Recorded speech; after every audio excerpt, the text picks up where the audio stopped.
you know, kind of moving on the ice. Like sometimes you just feel the car sliding and you're like, okay.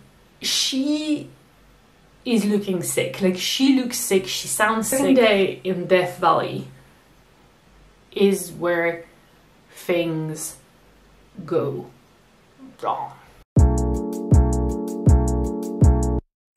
Lovely humans, I've had the privilege of traveling quite a bit around, and I could tell you so many stories about perfect trips and gorgeous adventures, but let's be real, stories of failure, train wrecks and overall bad situations are much funnier, and that's what you're here to see, and I'm here to deliver. I am not here to pretend that every trip is always perfectly Instagrammable, that everything always goes according to plan. On the contrary, and today is going to be one of those travel horror stories, story time. And strap yourselves in because this one is going to be full of twists. So, let's set the scene. For those of you who might be new around here, I am French, my girlfriend is American, so we are long distance relationship. And I went to visit over there over the last winter holiday. So the plan was that we would spend a few days with her family over New Year's Eve, and then we would go on a little trip between the border of Nevada and California, since her family lives in Nevada. So our stops were going to be Lake Tahoe, Virginia City, some hot springs, Mono Lake, Mammoth Lakes and Mountains, and Death Valley National Park. That was like the highlight, and we were going to finish by Las Vegas. So very interesting trip. We were planning on doing 6 full days, so that's a bit of driving, but also not crazy packed, like manageable. Now I should also say something about me and my girlfriend. I am the type that plans a trip well ahead. I like booking accommodation, planning the itinerary long in advance. I did not do that for that trip, and that had consequences later on. We literally decided on that trip the day before we left. And as for my girlfriend, she's very adventurous. She's very used to the American wilderness. She's from Colorado. Those of you who are Americans will know what that means. And she's also the one driving when we go on any trips, because I do not have a driver's license. I mean, I don't have a driver's license in the US, but I don't even have a driver's license in France. I just don't know how to drive. So she does all of the driving. So we go on the road with her Subaru cars, our backpacks, a cooler full of food, some water and tons of snacks. Like seriously guys, we did not finish the snacks, and we like snacks. First we hit Lake Tahoe, which was gorgeous, everything was great. We spent a night in Virginia City, which was very fun. It was very fun to visit at night. Everything went great. I will probably like release a whole like travel vlog, so you'll see those parts that went well. But there's not much to tell for this story. The next day we drive south. In the evening we want to go to some hot springs, and we have a heart set on Buckeye Hot Springs. It seemed like a really good plan, and we're like, okay, we should like try to get there by sunset and like bathe in hot springs in nature by sunset. How romantic, that sounds great. But so it was clear pretty early on that we were gonna get there by night. We're like, okay, that's fine. We can bathe in nature by night in hot springs, that's cool too. But then the road that leads to these hot springs like really goes into nature. Like this hot spring is not by the side of the road, it's really natural, like you don't pay anything to access it, it's really just in the middle of nature. And to drive there, the road is very icy. And when I say very icy, I mean so Beth is a very good driver, she's a great driver, but the car is really kind of like spinning like just, you know, kind of moving on the ice. Like sometimes you just feel the car sliding and you're like, okay, this is great, we're on a very little road. You know, it's also like hilly, so like you have the hill and you have the road, and then it kind of just goes down, and you're like, okay, we're just slightly sliding. So we're driving so slow, and it's night at this point, and just snow and ice. Yeah, because it was January. We are very silent in the car, and yeah, needless to say, my girlfriend is pretty stressed out about driving in this condition. She's handling it like a pro, and I'm like, I'm shutting up because I'm not going to distract her. She mentions that she's really afraid that something happens to one of the tire because she has one spare tire, but that's all. She knows how to change a tire, but she doesn't want to have to do it because she's never done it alone, from what I understand. And it's taking so long. Like, this little road is just taking forever. Like, we are spending so long on this slippery road. It's exhausting. And just when we think it's over, we see a little bridge. So you have a river, and you have a very small, just as large as the car, bridge covered in ice, and it has like nothing to stop the car from falling down. So that bridge was stressful as well. But we ended up crossing that, and then we walked in the snow in the dark to get to the hot springs, and then that was great. But that was the first taste, let's say, of this trip is gonna be a bit tough. And we had to take the car back on that same road, which was a bit of a nightmare. Next day we head out to Mono Lake, which was so awesome. Like, my biggest surprise of the trip. Loved it, would absolutely recommend it. But my girlfriend starts feeling not so great, which, you know, that happens. And then she really is not feeling good, and we drive to Mammoth Mountain, and she is looking sick. Like, she looks sick, she sounds sick. She feels like she has fever, so not good at all. So I asked her, like, what do we do? Like, should we just like take a rest? And she's like, no, we can do this. So like, I give her something for the fever because I always have plenty of medicine with me. That's my thing. And we go up the mountain using like one of those cable car thing. And when we are in the cable car, she just puts her head on my shoulder, and, you know, I'm like, oh, I'm gonna kiss her forehead, like little cute couple thing, you know. And I'm like, oh shit, she's burning. This is not good. She was burning, guys. And we arrive at the top of the mountain, we admire the view a bit, and then she kind of naps inside that like station shops cafeteria thing. She's just clearly really sick. We kind of decide that clearly we're gonna cancel what were the rest of the plans of the day. We're just gonna drive to our next hotel. But again, she has to drive. Like, she's clearly sick, feverish, but I don't know how to drive. So she has to drive in those conditions. Next day we get into Death Valley, and Bet is still sick, but she's handling it like a champion. I'm always telling her, like, hey, if we need to stay inside at one point, we just stay inside. Like, of course, I want to make the most of this trip because I'm French. I've never been to Death Valley. I want to do it, but your health comes first. And like, there will be other occasions to come back, and I don't want to ruin your health. But she's like, yes, we're going forward with this, so we go forward with this. Second day in Death Valley is where things go wrong. Very wrong. So the day before, I was examining like what to do in Death Valley, because I decided that the best option to like still keep a touch of adventure seems to be Titus Canyon Road. So we were staying on the east side of the Death Valley National Park in Billy. And so when you're coming from Billy into Death Valley, you have Titus Canyon Road. And so it's a road in a canyon, like the name says, and it's also supposed to go through a ghost town, which I was very excited about because ghost towns, never seen one. So excited. So I talk about it with Bet, she's on board. So we have a whole day planned, going to Titus Canyon Road and then going to other things. But then, when we arrive to the entrance of Titus Canyon Road, we see a big sign that says that the road is closed.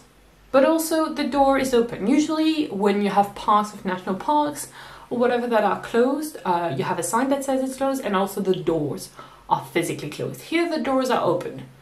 So we look at each other, and Bed's like, nah, we might as well, we can go anyway.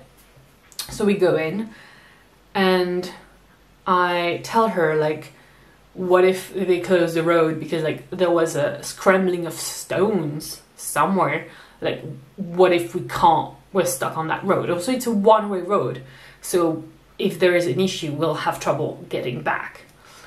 And she's like, it's okay, really, the worst that could happen is that we get caught by rangers, like the park administrators, and then that could be an issue because we're not supposed to be here, but really it should be fine. So we get on this very rocky road, and when I mean rocky, I mean like you have rocks all over the road, not big rocks, but just like many small rocks all over the place.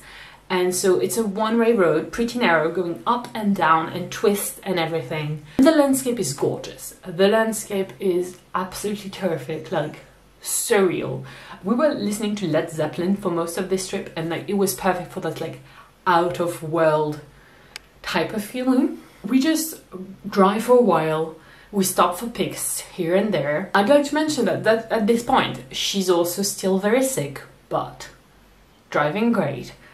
And we just drive down this, again, very rocky road just after we turn around, just after a twist, and we just continue going down. There's something that feels wrong with the car.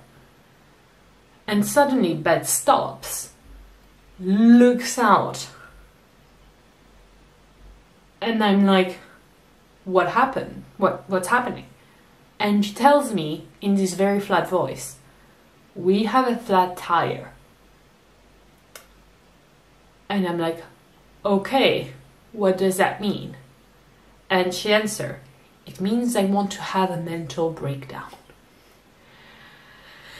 Okay. So, yeah, we had a flat tire. Did I mention she never changed a tire before? By herself. She has changed tire with like her dad and stuff, but she has never changed a tire by herself, really. We are on a narrow downwards road, rocky, in the middle of nowhere, in the middle of a canyon. We don't have cell service, and I can't help. I do not know how to change a tire. I am fully useless in this situation. At this point I feel very guilty because I'm the one who chose to go on that road. I'm the one who put us there. And I'm also thinking she is fully in her rights to be mad at me because I'm the one who put us there. I have a responsibility, but I am unable to help her because I don't know shit about cars. And I was like, okay, if we get out of this situation without a fight or without kind of like getting angry at each other. So she empties the trunk of the car, she gets the spare tire. She gets like she has like a little sheet with guidelines on how to change the tire. I go up the road. One of my fear was that a car would arrive very full speed, and since there is no way to like go around us, we'd just be surprised by us in the middle of the road, and that would like make the situation worse. Because also, since we were just after a turn, they couldn't see us from very far. So I go back up the road like before the turn, and I mark on the road. Like I remember I used like a big plastic like grocery bag that was like a very bright color, and I blocked it. Like I fixed it on the road with a big stone, so like it would be weird. I put that on the middle of the road, like it's weird that it's there, and that was for me like a way to signal there. So I go back to the car to check on my girlfriend changing the tire on that downward road, and she's doing a great job, but I'm like checking around because I'm like, if the car falls down on her or she loses a hand, technically I'm trained for first aid, and I do not want to have to use it, but I will use it. She's such a pro. She's obviously very frustrated. She's down on the ground in the dust, on the sand, with the wind in her face. She's sick, she has fever, she's changing a tire. We are under the sun. We do not have hats. This was bad. Fortunately we were in January, but like if it was summer, oh god, Death Valley, we were not smart. So she does all of that, managed to change the tire. But now we have another situation, which is we are at best maybe halfway through that canyon road. What if it continues getting worse and we get another flat tire? We won't have another spare tire and we don't have service. We will be fucked if we get another flat tire, but we can't get back because it's a one-way road. So we have to continue even if we don't know what's ahead and if it's gonna get worse in terms of condition. So we continue ahead in a dead, stressed silence. I apologize to her obviously for this situation, but I'm also like, shut up, Claire, shut up, let her focus. And I do, like, yeah, I feel like we both kind of wanted to cry, but then she got into a zone of like focusing on the road. And we would be so stressed about every little rock on that fucking road. Every single rock was driving us mad. Like, driving, haha. But like literally, I suggested multiple times that if there was a rock that looked suspicious, we stop the car, I get down the car, I put the stone to the side, and we would continue because we were so stressed about getting a flat tire. And she said no, Clara.